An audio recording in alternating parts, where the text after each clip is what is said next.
C'est pas sympa du tout. T'es né où et quand? Je suis née à Pont-de-Mer en 1978. C'est quoi tes origines? Italienne, corse, normande. T'écoutais quoi comme musique quand t'étais petite? Premier album que j'ai eu pour ma communion, c'était Francis Cabrel. Magnifique chanson du Toréador et du taureau. À quel âge t'as appris que le Père Noël n'existait pas? En CE1, et j'ai fait un massacre. En Normandie, on avait les mêmes classes. En fait, on était avec les petits. La maîtresse avait dit, aux grands surtout, ne dites pas aux petits que le Père Noël n'existait pas, mais elle n'a pas du tout pu imaginer que j'y croyais encore. On s'est retrouvés dans le couloir et la maîtresse dit surtout, les grands ne dites rien, vous savez de quoi je parle? Et moi j'ai dit oui, que le Père Noël n'existe pas. Et du coup, tous les petits du CP étaient au courant.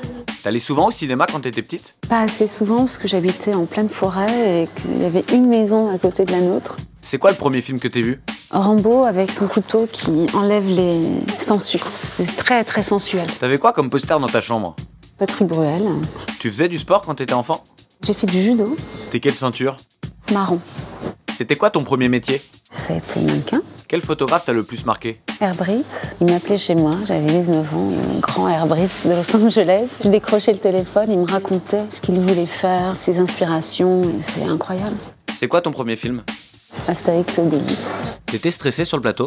Non, c'était un jeu, je me rendais pas compte. J'étais juste heureuse d'être là. J'ai vu Gérard Depardieu jouer, et je me disais mais quel métier merveilleux d'être grand et de rester un enfant comme ça. Et ça m'a donné envie de faire du cinéma à ce moment-là.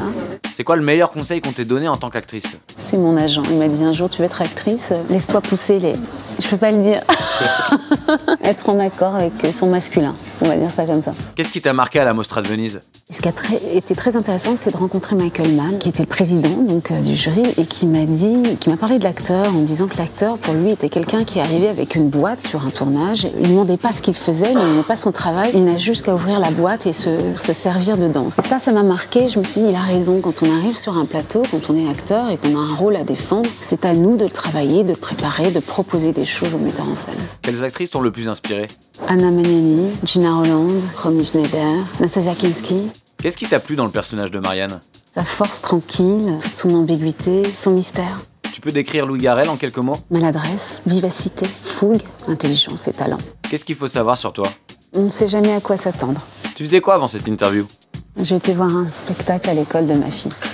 Et tu fais quoi après? Je ne sais pas. Un dernier mot pour finir?